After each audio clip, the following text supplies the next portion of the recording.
Barangay Love Stories. Love Stories.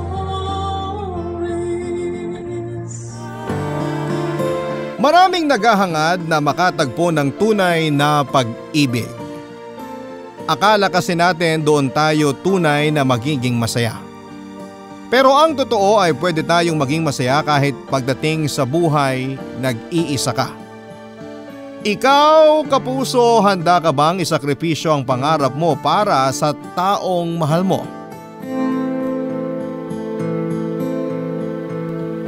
Dear Papa Dudut, minsan akala po natin love life ang sagot sa malungkot nating buhay.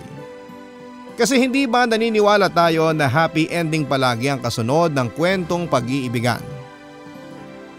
Yung happy ending na panghabang buhay, pero hindi naman lahat ng love story ay may happy ending. Hindi lahat ng magkasintahan nagkakatuluyan at nagiging masaya sa huli. At hindi rin lahat ng tao ay naghahangad ng pag-ibig para maging masaya sila. Kaya naman gusto kong ibahagi itong sarili kong kwento na hindi lang tungkol sa pag-ibig.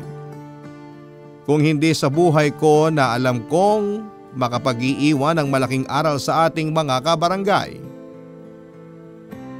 Papa Dudut, ako nga pala si Maya, isa sa mga kaibigan ni Jaira na promotor sa pagpapadala ng sulat namin sa inyo.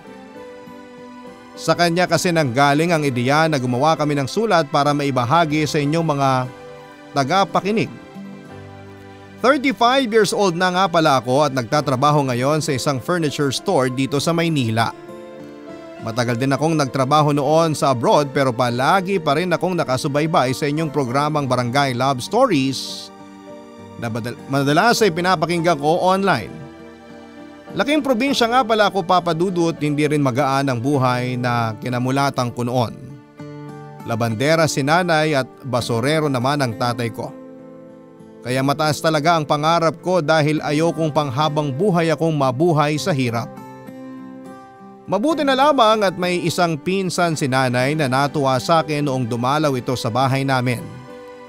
Narinig kasi niya ang mga pangarap ko at kasama na nga doon ay ang makatungtong at makapagtapos ng kolehiyo. Kaya naman nang makagraduate ako ng high school, ang tita ko na rin na yon ang tumulong sa akin para makapagpatuloy ako ng pag-aaral ng kolehiyo sa Maynila. Tumira ako sa bahay ng anak niya na malapit lang sa isang university na pinapasukan ko noon, Papa Dudut.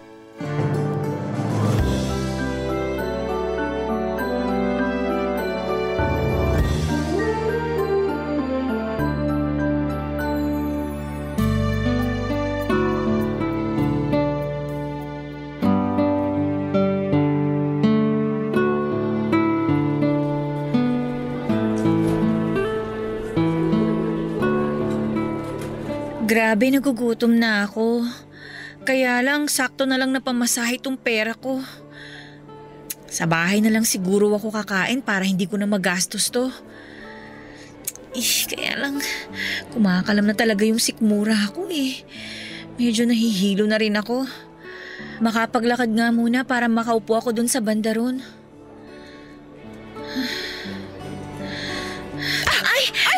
Ano ba yan? Pasensya na ha. Tumingin ka naman sa nilalakaran mo.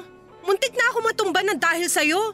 Oo nga, miss. Mag-ingat ka kasi muntik ko na rin mabitawan tong cellphone ko. Pasensya na talaga kayo. Medyo nahilo kasi ako kaya hindi ko masyadong nakita ng maayos ang nilalakaran ko. Teka, ayos ka lang ba? Oo. Parang namumutla ka. Mabuti pa alalayan ka na naming makapaglakad hanggang dun para makaupo ka. Hindi na. Okay lang talaga ako. Hindi. Aalalayan ka na namin kasi parang matutumba ka na. Jaira, alalayan mo yung isang braso niya. Doon tayo pumunta sa waiting shed paglabas ng gate. Sige. Dahan-dahan na. Okay ka lang ba? Kaya? Salamat ha. Ayan. Maayos na bang pakiramdam mo ngayong nakaupo na tayo dito sa may waiting shed? Oo. Salamat ulit sa inyo. Wala yun. Ano bang nangyari at medyo namumutla ka? Tapos nahihilo ka pa. Wala namang nangyari. Ano lang kasi… Ano? May sakit ka ba kaya bigla ka na lang nahilo? Wala akong sakit. Pero ang totoo kasi, hindi pa kasi ako kumakain ng tanghalian kaya medyo nahihilo na ako. Tinapay lang din tsaka kape yung kinain ko kaninang umaga bago ako umalis ng bahay. Naku, talagang mahihilo ka niyan sa gutom. Teka, eto, may burger ako dito. Tinake out ko sa kinainan naming fast food ni Jaira kanina. Meron naman akong bottled calamansi juice dito. Hindi ko pa naiinuman to. Para may panulak ka dyan sa burger na kakainin mo. Ito kunin mo. Naku, wag na. Salamat na lang. Kunin mo na to. Kasi baka mamaya mas mahilo ka pa kapag hindi mo kinain tong burger. Nakakahiya kasi. Ano ka ba? Huwag kang mahiya. Wala ka namang ginagawang masama. Kunin mo na to. Sige, salamat ha. Ako nga pala si Jaira. Ito naman si Phoebe. Maya ang pangalan ko. Uy, salamat ulit dito sa binigay niyo sa akin ni Phoebe ha. Wala yun. Ang mahalaga, maging okay na ang pakiramdam mo. Kainin mo na yung burger. Sige.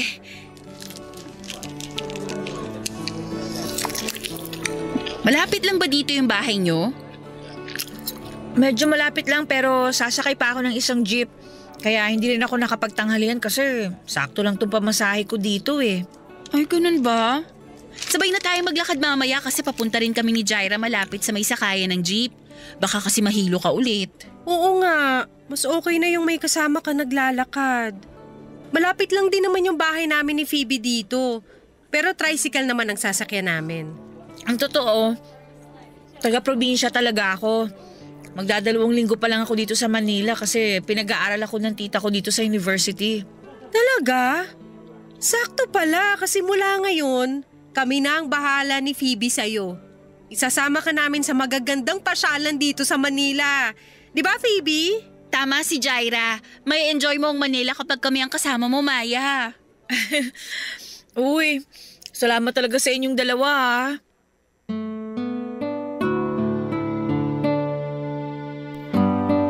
Papadudod sina Phoebe at Jaira ang una kong naging mga kaibigan noong nasa kolehiyo pa ako. Masasabi ko na maswerte ako na nakilala ko sila kasi nang dahil sa kanila, madali akong nakapag-adjust sa buhay dito sa Maynila. Karamihan naman kasi sa mga probinsyana na kagaya ko ay mahiyain talaga sa umpisa kasi pakiramdam namin ay hindi kami belong sa isang lugar na kagaya ng Maynila. Pero nang dahil sa mga kaibigan ko na sina Phoebe at Jaira ay naramdaman ko na pantay-pantay lang ang mga tao anuman ang estado nila sa buhay. Kahit kasi may kaya sa buhay ang dalawang kaibigan ko ay palagi nilang pinaparamdam sa akin na hindi ako iba sa kanila. Sinasama nila ako sa mga lakad nila at ang pinakapaborito kong ang ginagawa namin ay yung pagwi-window shopping at pagtambay sa mall. Sila ang naging dahilan kung bakit naging masaya ang buhay college ko hanggang sa makatapos na kami sa kolehiyo. Papadudot nang makatapos ako ng pag-aaral ay doon ko na-realize na hindi pala talaga madali ang buhay dahil hindi rin kaagad ako nakakuha ng trabaho na gusto ko. At para makatulong na ako sa pamilya ko sa probinsya ay pinasok ko na ang pagtatrabaho sa isang department store. Mabuti na lang at magkasama kami ni Phoebe noon sa isang apartment kaya kahit papaano ay nakakatipid ako sa mga gastusin. Nang mga panahong ding yon ay naging bahagi ng barkada namin sina Juno, Mark at Apollo. Nang dahil sa mga kaibigan ko kahit papaano ay hindi ako nalulungkot kahit malayo ako sa pamilya ko. Kasi sila na mismo ang naging pamilya ko sa Maynila. Wala kami halos tinatago sa isa't isa maliban na lamang sa isang bagay. Papadudod sigurado ako na magugulat ang ilan sa mga kaibigan ko sa parteng ito ng sulat ko kasi ngayon lang nila malalaman ang tungkol sa naging lihim na relasyon namin ng isa sa mga barkada namin. Walang iba kung hindi si Mark. Bago pa lamang siya sa grupo noon nang mapansin ko ang mga kakaibang tingin na ginagawa niya sa akin. Siyempre ayokong mahaluan ng mali siya at masira ang magandang friendship ng barkada. Kaya hindi ko yon masyadong pinansin noong una. Hanggang sa pasimple na nga akong pinormahan ni Mark. Madalas siyang nagtitext at tumatawag sa akin kapag alam niya na hindi ko kasama ang barkada. At madalas din kaming lumalabas na kaming dalawa lamang ang magkasama. Hanggang sa nauwi na nga sa lihim na relasyon ang lahat sa amin ni Mark, Papa Dudut.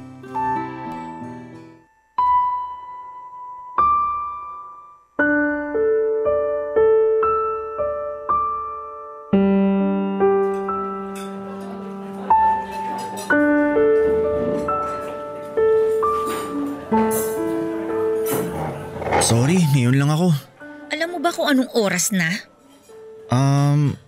Almost 8 p.m. na. Oh, at kanina pa akong 6:45 dito sa restaurant naghihintay sa'yo. Pasensya na talaga. Traffic eh. Talaga? Traffic? Eh bakit hindi mo man lang masagot ang tawag ko kanina?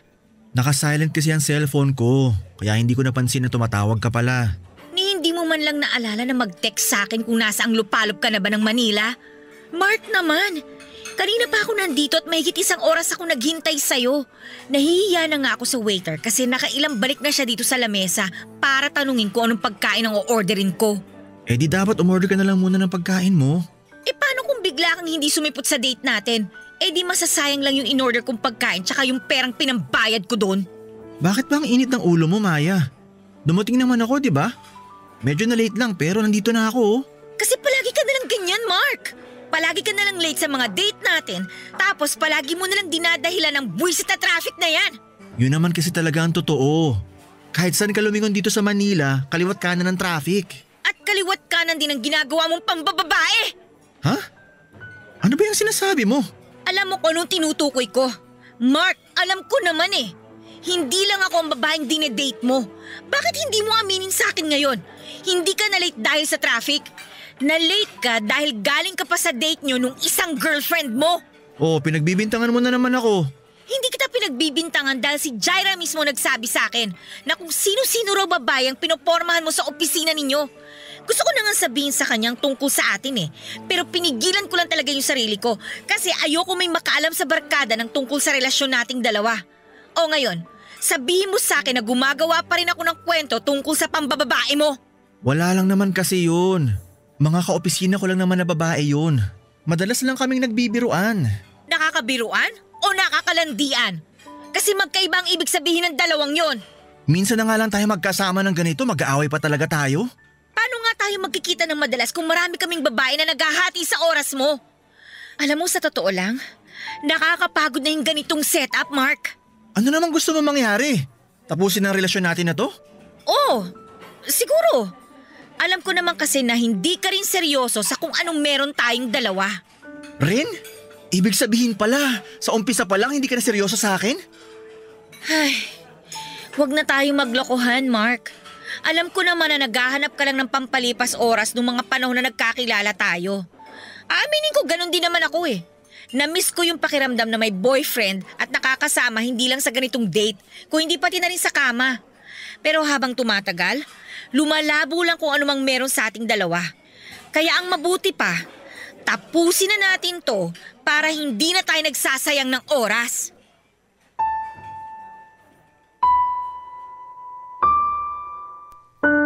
Papadudot nang magtapat si Mark sa akin noong una na may gusto siya sa akin, akala ko ay ako ang nagsabi sa kanya na huwag yung ipaalam sa barkada. Ayoko kasi na magkaroon ng ilangan ng bawat isa sa amin, kaya naman nang maging kami ay pareho na naming naging desisyon na ilihim na lamang din ang lahat sa kanila. Ewan ko ba, pero pakiramdam ko kasi noong umpisa pa lamang ay hindi naman kami masyadong seryoso talaga ni Mark noon. Oo, attracted kami sa isa't isa pero ramdam ko na dahil lang yon sa pisikal na itsura namin. Gwapo kasi si Mark, matangkad at mistiso pa.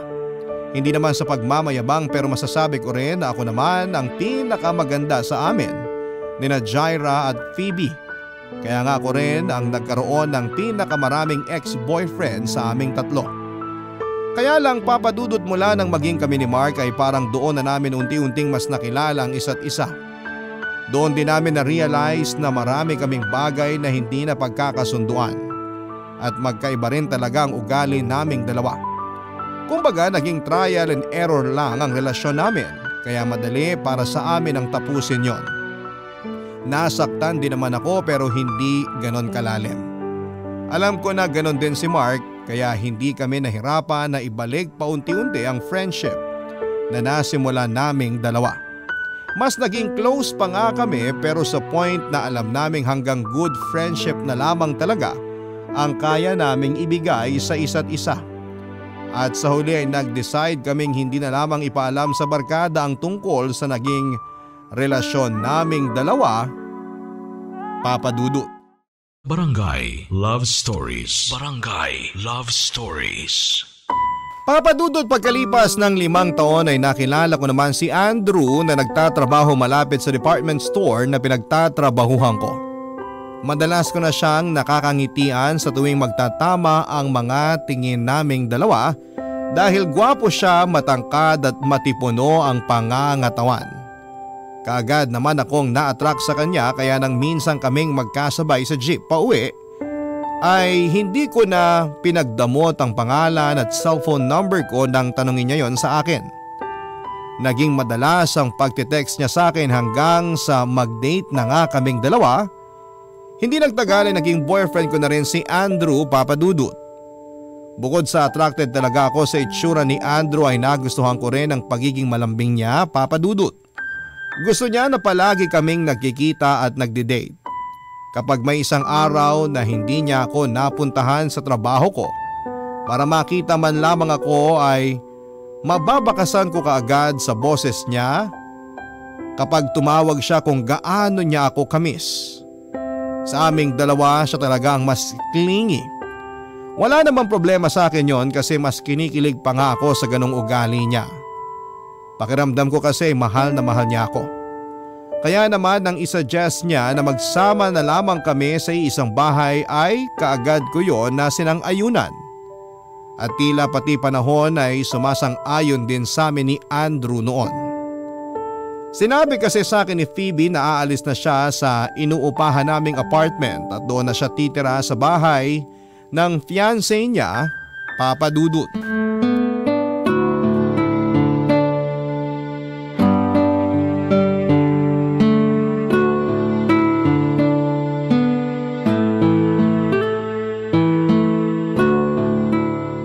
Sandali, may nakalimutan pa ba akong ilagay dito sa maleta ko? Mukhang okay naman na ang mga gamit ko dito. Phoebe, baka makalimutan mo tong mga pang skincare mo ha. Nakita ko nakaayos na sa lalagyan pero nandun lang sa ibabaw ng lamesa. Naku, ayan na nga. Kaya pala parang may kulang dito sa maleta ko pero hindi ko maisip kung ano. Ang dami pa naman ito kaya hindi mo talaga pwedeng maiwan. Sinabi mo pa. Inayos ko na to pero naiwan ko pa rin pala dun sa mesa. Salamat ah. Wala yun. Kapag may nakita pa akong gamit mo na naiwan dito sa apartment, ime-message na lang kita. Grabe, maninibago talaga ako na hindi na kita kasama dito. Sorry kung medyo napaaga yung alis ko. Ang kulit kasi ng boyfriend ko. Gusto niya doon na ako magstay sa place niya. Okay lang, naintindihan ko naman siya kasi yun din naman ang gusto ni Andrew eh. Gusto niya magsama na kami sa isang bahay. Pero alam mo, ang saya ko talaga para sa'yo kasi malapit ka ng ikasal. Kinakabahan na nga ako eh. Oh, bakit ka naman kinakabahan? Dapat nga ma-excite ka kasi mangyayari na sa'yo yung isa sa mga pinapangarap nating mga babae. Ang makasal sa lalaking mahal natin. Naks, ang lalim ng sinabi mo na yun ah. Yun naman kasi talaga ang totoo. Sino ba namang babae ang hindi ma-excite at magiging masaya kapag malapit na siyang ikasal sa lalaking mahal niya? Diba? Sa bagay, tama ka. Karamihan talaga sa mga babae, yun ang pangarap. Hindi ko lang maiwasan ang kabahan kasi syempre, ibang usapan na yung pagpapakasal. Kumbaga dito sa Pilipinas, halos panghabang buhay na kasunduan na yun ng dalawang tao na magkarelasyon. Hindi ka naman magpapakasal sa boyfriend mo kung hindi ka pa sigurado na siya yung gusto mong makasama habang buhay eh. Oo. Kaya nga tinanggap ko yung wedding proposal niya sa akin kasi mahal ko talaga siya. At wala na akong nakikitang ibang lalaki na gusto kong makasama habang buhay. Pero ayun nga, hindi ko lang maiwasan na kabahan kasi natatakot ako na magaya kami sa parents ko. Oo nga pala, galing ka nga pala sa broken family. Ay, oo. Imagine 10 years na magkarelasyon ng parents ko bago sila magpakasal ah. At kung kailan may mga anak na sila, saka pa naghiwalay. Bakit nga sila naghiwalay nun? Nagkaroon kasi ng ibang babae si Daddy. Pinatawad siya ni Mommy pero inulit niya ng inulit ang pambababae niya.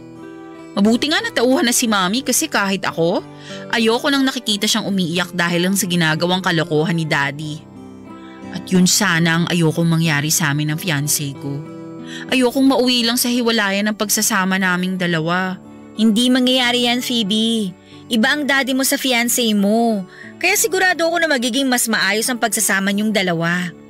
Sana nga, Maya. Ikaw ba? Kailan niyo balak magpakasal ni Andrew?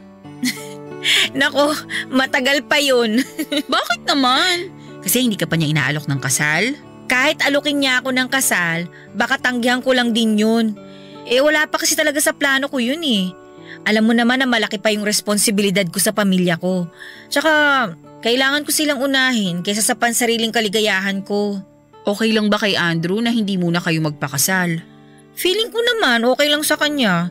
Kasi hindi naman namin napag-uusapan yung tungkol sa kasal eh. At saka bago ko siya sinagot noon, sinabi ko sa kanya na marami akong responsibilidad sa buhay. Hindi ko siya pwedeng gawin na number 1 priority ko. Ayos lang naman daw sa kanya yon. Basta ang mahalaga, mahal namin ang isa't isa. Papadudot nang umalis na nga si Phoebe sa apartment ay si Andrew na ang nakasama ko doon. Mas nakilala ko siya ng lubusan mula nang magsama kami sa iisang bubong. Mas naging malambing at maalaga siya sa akin kaya mas lalo ko rin siyang minahal. Masasabi ko na swerte talaga ako na siyang naging boyfriend ko kasi wala na akong ibang hahanapin pa sa kanya. Nasa kanya na ang mga katangian na gusto ko sa lalaking mapapangasawa ko. Pero syempre papadudot hindi pwede na palaging masaya ang isang relasyon. Lahat naman tayo ay dumadaan sa mga pagsubok. At nangyari din yon sa akin nang ma-stroke ang tatay ko at maospital. Naging maayos naman ang kalagayan niya sa huli kaya lang ay nagkaroon siya ng maraming maintenance na gamot. Kaya kinailangan kong magdagdag ng isa pang trabaho para madagdagan din ang pinapadala kong pera sa probinsya. Bukod sa pagiging crew sa isang fast food chain ay nag-part-time din ako bilang promo girl sa mga iba't ibang mall na malapit sa apartment namin.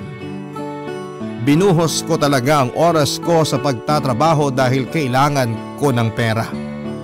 At yon ang naging simula ng madalas naming pagtatalo ng partner kong si Andrew. Dahil palagi niyang sinusumbat sa akin na wala na raw akong oras sa kanya at sa relasyon naming dalawa, papadudot.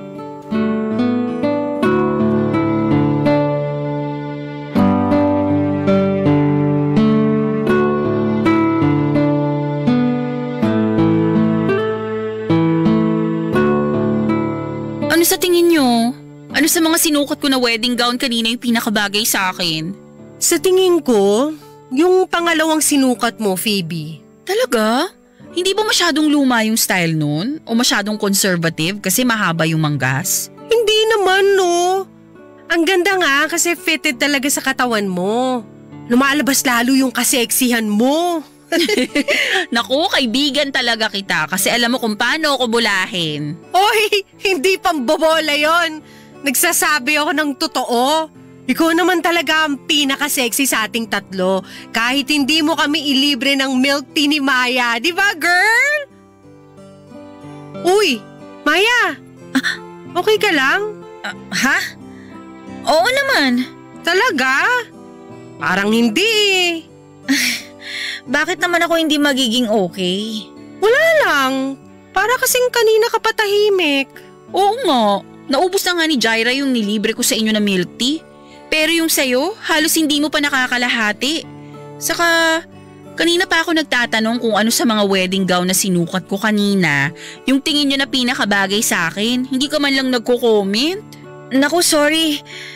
Ano lang, may iniisip lang ako. Tungkol ba yan sa trabaho? Sana sinabi mo na hindi ka pwede ngayon para ni-reschedule ko na lang yung pagsusukat ng gown ko. Naka-off ako ngayon sa 2 trabaho ko, kaya okay lang na sumama ako ngayon dito sa lakad natin. Ano ba kasi yung iniisip mo? At parang hindi namin maramdaman na kasama ka namin ngayon.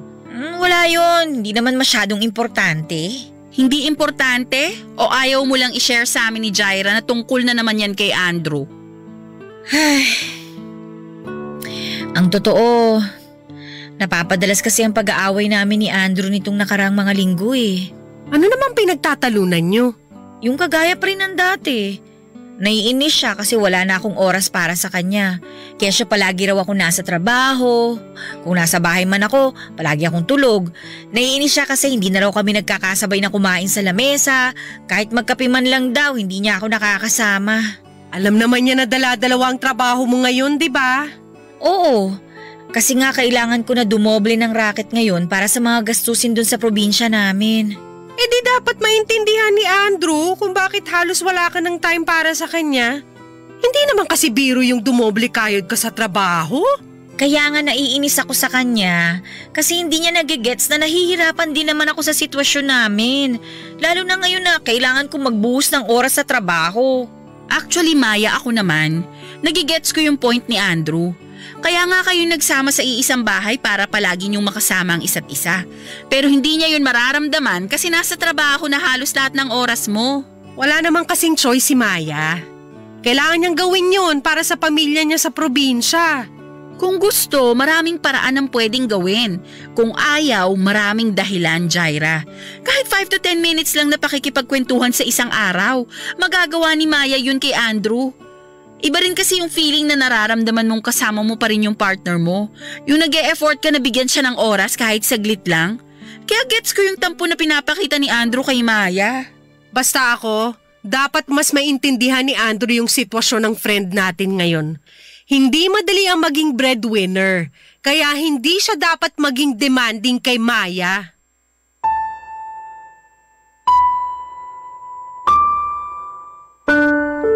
Papadudot, naiintindihan ko naman si Andrew sa tuwing sasabihin niya sa akin na hindi na niya maramdaman na magkasama kami sa iisang bahay. Kasi nga ay palagi akong nasa trabaho noon. Kung nasa bahay man ako ay tulog lamang ang ginagawa ko para makapagpahinga naman ako. Hindi na kami madalas na nagkakausap, nakakapagkwentuhan o nagkakasabay na kumain sa lamesa. Hindi na namin halos nakakasama ang isa't isa pero sana naman ay maintindihan niya rin. Hindi madali ang pinagdadaanan ko noon lalo na at dumoble kayod ako para sa pamilya ko. Panganay po ako sa 4 na magkakapatid at ng mga panahong yon. Ako rin na nagpapaaral sa mga kapatid ko. Wala na nga ako halos nabibili ng mga gamit para sa sarili ko dahil palagi kong inuuna ang pamilya ko. Palaging sa pagpapadala ng pera sa kanila na uubos ang pinagtatrabahuhan kong pera. Hindi yun madali para sa akin at nahihirapan at nauubos din ako. At ng mga panahong yon ay inaasahan ko na si Andrew ang magpaparamdam sa akin na magpakatatag lamang ako, papadudot.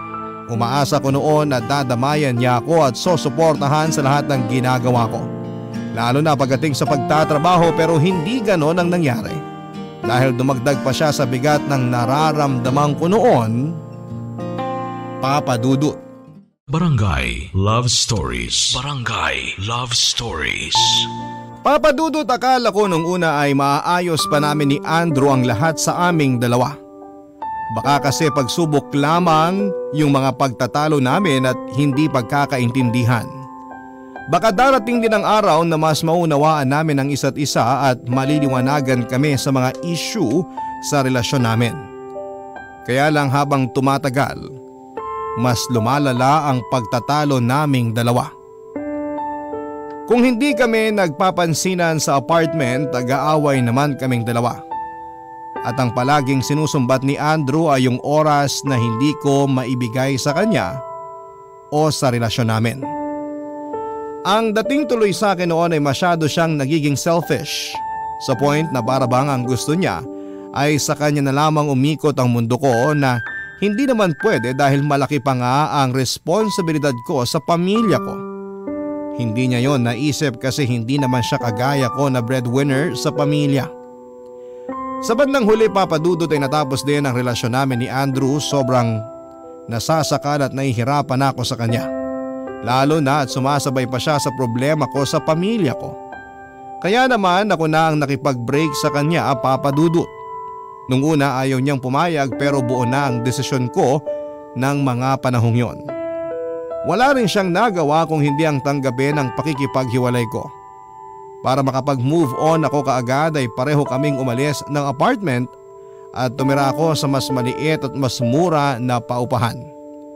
Akala ko ay mabilis ang magiging moving on process ko pero hindi pala.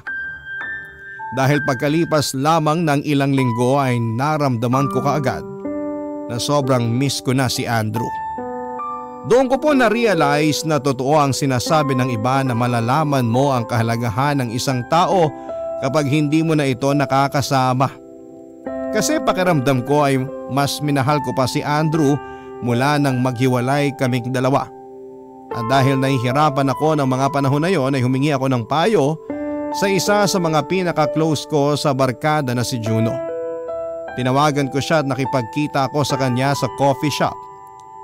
Kaya lang habang naghihintay ako ay tumawag naman sa akin si Mark at humingi ng payo tungkol sa sarili niyang love life. Nagawa ko naman siyang kausapin saglit at bigyan ng payo bago pa dumating si Juno sa coffee shop kung saan ko siya hinihintay, Papa Dudut.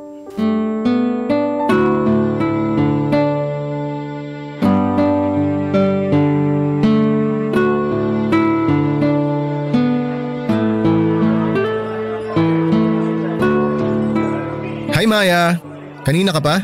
Hindi naman. Sakto lang din ang dating mo kasi kadarating ko lang din dito sa coffee shop. Mabuti kung ganun. Sino pala yung kausap mo sa cellphone kanina? Para kasing ang seryoso ng mukha mo nung makita kitang may kausap. Si Mark yun. Oh, bakit daw siya napatawag? As usual, love problem. Alam mo naman yun, palagi may problema sa mga babae. Sabagay, tama ka dyan. Chick boy kasing tunay kaya hindi nawawalan ng problema pagdating sa babae. Gusto mo bang umorder muna tayo ng kape? Mamaya na lang siguro. Natatapos ko lang din magkape sa bahay bago ako pumunta dito. Late ko na kasi nabasa yung chat mo kanina na dito pala tayo sa coffee shop magkikita. Pasensya na kung short notice ha. Late rin kasi sinabi ng manager namin na wala akong shift ngayon sa restaurant kaya nabakante yung oras ko. Ikaw talaga yung kauna-unahang pumasok sa isip ko na gusto kong makausap tungkol sa problema ko ngayon. Mukhang love problem din yan ah. Medyo. Oh, uso yata ang love problem ngayon sa barkada natin. Ano bang gusto mong itanong sa akin? Sige, makikinig ako. Ay, ayun nga. Kasi alam nyo naman na dalawa-dalawa yung trabaho ko ngayon. Kailangan kong gawin yun kasi maraming gastusin ngayon ng pamilya ko sa probinsya. Okay naman na ang kalagayan ni tatay ngayon mula nung ma-stroke siya. Pero ang dami pa rin yung mga gamot na kailangang inumin araw-araw. At hindi biro yung mga presyo ng mga gamot na yun ha. Gets ko yan. Yung tita ko kasi na-stroke din. Kaya marami rin siyang iniinom na gamot ngayon. O diba? Hindi na biro talaga ang gastusin ngayon para sa mga gamot. Naiinis lang ako kasi hindi yun naiintindihan ni Andrew eh. Palagi namin pinag-aawayan yun. Palibasa kasi hindi siya breadwinner na kagaya ko eh. Yun ba ang dahilan kung bakit ka nakipag-break sa kanya? Oo. Kasi parang masyado na talagang malabo ang lahat sa amin. Kapag nagkikita kami sa apartment, puro away na lang yung nangyayari. Nakakasawa na yung ganun, Juno. Sa halip na marelax ako kapag kasama ko siya, lalo ako nai-stress. Pero narelax ka ba nung maghiwalay kayong dalawa? Nung una, masasabi ko na, oo medyo. Kasi wala nang Andrew na umaaway sa akin kapag panay ang overtime ko sa trabaho. Wala nang Andrew na nagde-demand sa oras ko. Wala nang Andrew na nakikihati sa atensyon ko. Ayun naman pala eh. Ano pang problema mo kung okay naman pala sa iyo yung naging hiwalayan nyo? Kasi sa totoo lang, namimiss ko na kasi siya eh. Yung pag-aasikaso niya sa akin, yung mga yakap niya, yung boses niya. Basta lahat sa kanya, namimiss ko. Mahal mo pa ba? Hindi naman nawala yun. Pero ayun nga, kailangan ko lang talagang gawin yung pakikipaghiwalay sa kanya. Kasi hindi na healthy yung relationship naming dalawa eh. Masyado nang nagiging mabigat para sa amin ng mga araw na magkasama kami sa iisang bahay. Tsaka, alam ko na nagiging unfair na rin ako sa kanya. Juno, hindi ko naman kasi pinili na maging breadwinner ng pamilya ko eh. At saka sa ngayon, parang hindi ko pa siya kayang isabay sa mga responsibilidad ko sa buhay. Sa'yo na nanggaling. Hindi mo pinili na maging breadwinner. At hindi mo dapat hayaan na masanay ang isang tao na sa kanya lang pwede umikot ang mundo mo. Sa panahon ngayon, may kanya-kanya tayong priority sa buhay. At dapat alam mo kung anong priority ang dapat mong unahin para hindi ka masyadong mahirapan. Pero maliban na nakipaghiwalay ako sa kanya kahit mahal ko pa siya? Wala namang maling desisyon, basta kaya mong pangatawanan yun. Alam ko Maya na mahirap talaga ang sitwasyon mo ngayon. Pero piliin mo kung sino sa tingin mo ang dapat mong unahin. At kung sino ang tao na dapat mong bitawan para kahit pansamantala, gumaan ang bagahe mo. Masyado nang mabigat ang mga dala mo. Kailangan mo na magbawas ngayon. Tsaka kung sakaling naguguluhan ka sa lahat ng to, ang isipin mo, hindi mo lang ginagawa to para sa pamilya mo. Ginagawa mo rin to para sa sarili mo. Papa Dudut, masasabi ko na si Juno ang pinakamatalino sa barkada namin. Siya rin ang takbuhan ng karamihan sa amin kapag may problema kami. Iba kasing magbigay ng payo si Juno at sobrang gaan niya rin kausap. Yung tipo na hindi kami mahihiyang mag-open ng kahit na anong personal naming problema sa kanya. At kagaya ng inaasahan ko ay nakakuha ko ng matinong payo mula sa kanya. Tama naman kasi ang sinabi niya, may kanya-kanya kaming priority sa buhay na dapat unahin. Hindi pwede na masanay kaming paikutin ang mundo sa iisang tao lamang. Dahil sa bandang huli, kami lang din ni Andrew ang mahihirapan kapag pinagpatuloy namin ang relasyon namin kahit na alam namin na marami kaming hindi na pagkakasunduan. Papa Dudut, kahit mahirap ay nagsimula akong umusad at kalimutan ang lahat sa relasyon namin ni Andrew. Nag-focus na lamang ako sa pagtatrabaho at pagtulong sa pamilya ko. Pinili ko sila at hindi ko sila kayang pabayaan. Hindi nagtagal ay nakatanggap ako ng job opportunity sa Singapore. May pinsan kasi ako nagtatrabaho doon at sinabi niya na pwede niya akong tulungan na makaalis ng Pilipinas. Wala sa isip ko noong una na maging OFW pero naisip ko rin na maraming dahilan para hindi ko palampasin ang job opportunity na yon. Hindi lang para sa pamilya ko kung hindi para na rin sa sarili ko. Kaya naman sa huli nagpasya ako na tanggapin ang trabahong inalok sa akin ng pinsan ko. Malungkot at mabigat talaga sa akin yon, hindi lang dahil sa pamilya ko na matagal kong hindi makikita, kung hindi dahil na rin sa mga kaibigan ko na halos pamilya na ang turing ko. Papa Dudut, malapit na ang pag-alis ko ng bansa nang magaya si Juno na magkita-kita ang barkada sa mismong araw ng mga puso taong 2018. Nang dumating ako doon, si Phoebe lang ang wala pa ng mga oras na yon. At hindi ko inaasahan ang pakulo na inihanda ni Juno para sa espesyal na araw na yon. Ang tungkol sa time capsule kung saan ay maglalagay kami ng mga bagay na sumisimbolo sa estado ng buhay namin ng mga panahon na yon. Habang pinapaliwanag yun ni Juno ay natatahimik na lamang ako habang nag-iisip kung ano bang dapat na ilagay ko doon. Binuksan, kinapa ko ang bulsa ko, binuksan ko ang bag ko at sinilip ko ang laman ng wallet ko. Doon ko nakita ang bagay na gusto kong ilagay sa time capsule na babalikan namin ang mga kaibigan ko pagkalipas ng ilang taon, Papa Dudut.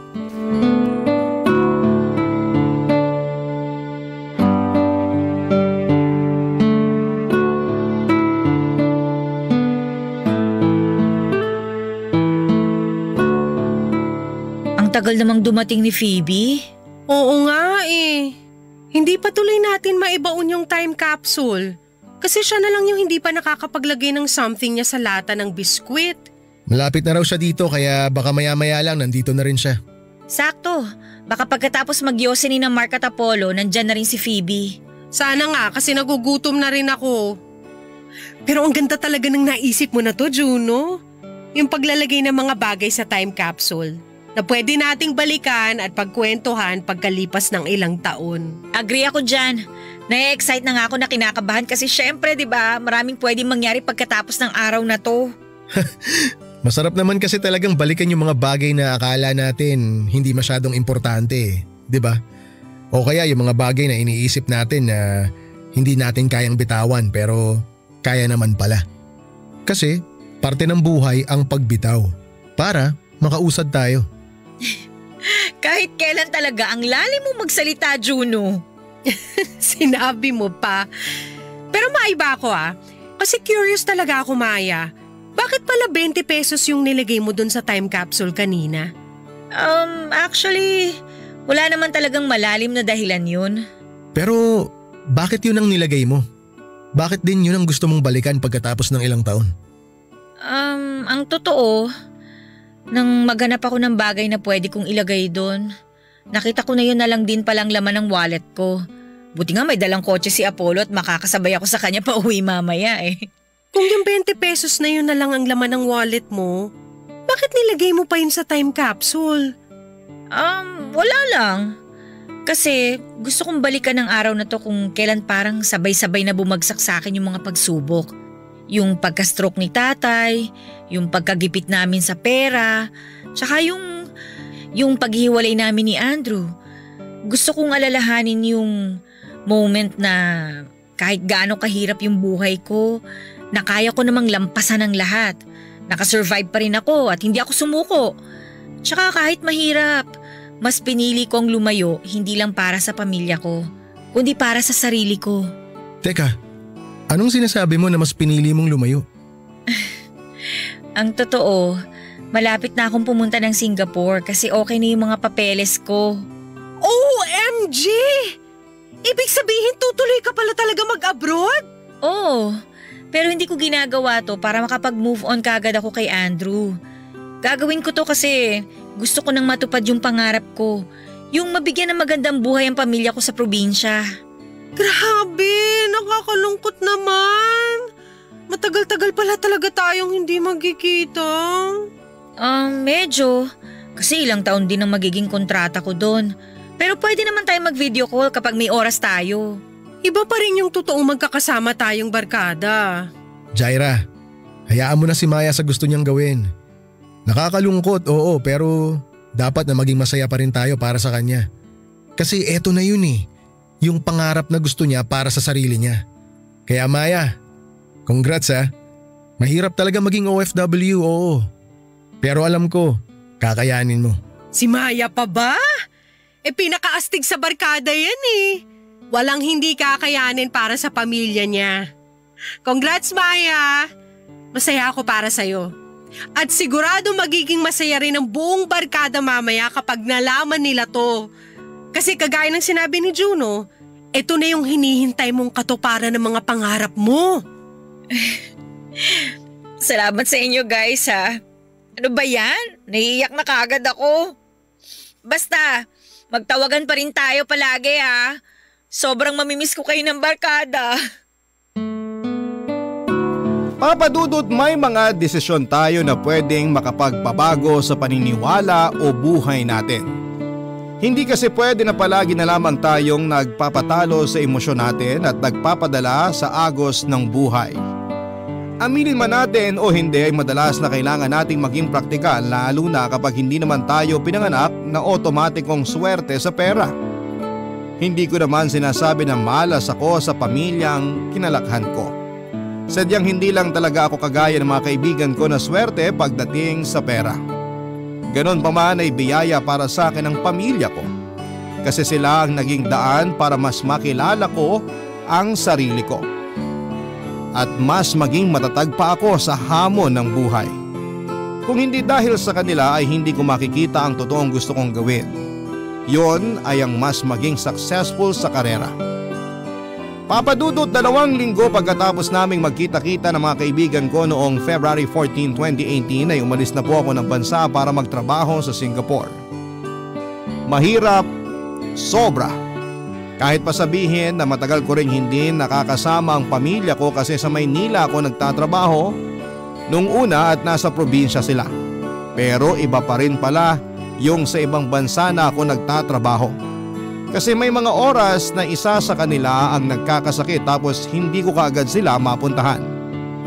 May mga gabi na naiiyak na lamang ako kasi sobra ko silang nami-miss. May mga araw na gusto ko na lang umuwi ng Pilipinas para makasama na ulit sila. Pero lahat ng lungkot at pagka-homesick ko ay pinilit kong labanan. Ginawa ko yon para sa kanila at pagkalipas nga ng ilang taon ay hindi ako nabigo na bigyan sila ng maayos na buhay. Papadudot, habang nasa Singapore ako ay muling nagparamdam sa akin ang ex-boyfriend kong si Andrew. Bigla na lang siyang nag-send ng friend request sa Facebook ko. Doon kami nagsimula na muling magkausap at siguro kailangan lang din namin ng kaunting oras at distansya noon mula sa isa't isa dahil unti-unting nanumbalik ang maayos naming pag-uusap hanggang sa magkasundo kaming ipagpatuloy ang aming relasyon. Nagkaroon kami ng long distance relationship at hindi ko inaasahan na titiba yon hanggang sa muli akong makauwi dito sa Pilipinas. Doon ko napatunayan na mahal talaga ako ni Andrew dahil nang makauwi ako at muli kaming magkita pagkatapos ng ilang taon ay nag-propose na rin siya sa akin ng kasal. Natuwa nga ang barkada nang sabihin ko sa kanila ang tungkol sa plano naming pagpapakasal ni Andrew. Kasi kahit gaano raw kabigat ang dumating na mga pagsubok sa relasyon namin ay kami pa rin daw pala ang magkakatuluyan sa huli. Papadudod, salamat po sa pagbabasa ng sulat ko at salamat din po sa pagbibigay ninyo ng chance na maibahagi naming magkakaibigan ang kwento namin sa inyong programa na Barangay Love Stories. Ang inyong forever kapuso at ka-barangay, Maya. Barangay Love Stories.